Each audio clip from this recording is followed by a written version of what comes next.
نحمده ونصلي ونسلم على رسوله الكريم اما بعد فاعوذ باللہ من الشیطان الرجیم بسم اللہ الرحمن الرحیم۔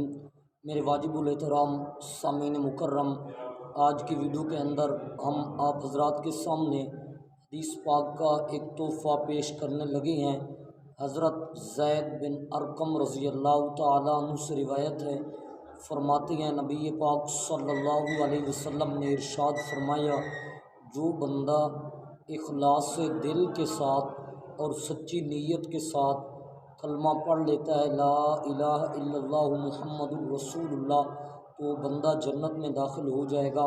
اب صحابہ کرام نے اس پر سوال کیا، یا رسول اللہ صلی اللہ علیہ وسلم، اخلاص دل اور اخلاص نیت کا مطلب کیا ہے؟ تو نبی پاک صلی اللہ علیہ وسلم نے ارشاد فرمایا، کلمہ اس بندے کو حرام کاموں سے روک دے۔ اب اس سے پتہ چلتا ہے صرف کلمہ پڑھنے سے بندہ جنت میں داخل نہیں ہو سکتا، ہاں جب کلمہ پڑھ لیتا ہے تو اسے چاہیے کلمے کے جتنے تقاضے ہیں ان تقاضوں کو پورا کرے، یعنی مثلا کلمہ پڑھا لا الہ الا اللہ محمد الرسول اللہ کہ اللہ کے علاوہ کوئی معبود اور کوئی رب اور مشکل کشا نہیں ہے۔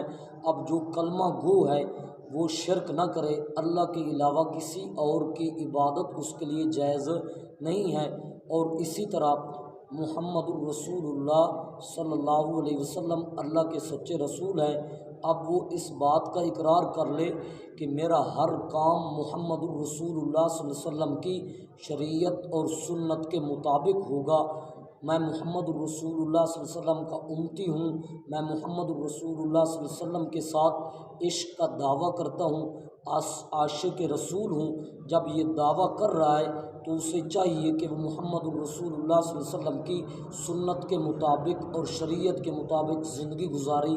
اب اس سے پتہ چلا کہ لا الہ الا اللہ پڑھنا بھی ضروری ہے اور اس کے ساتھ ساتھ عمل کرنا بھی ضروری ہے، تب بندہ جنت میں داخل ہوگا۔ اگر ہمارا یہ میسج اور پیغام آپ کو اچھا لگا تو ہمارے ویڈیو کو لائک اور شیئر ضرور کرنا۔ جزاکم اللہ خیرا۔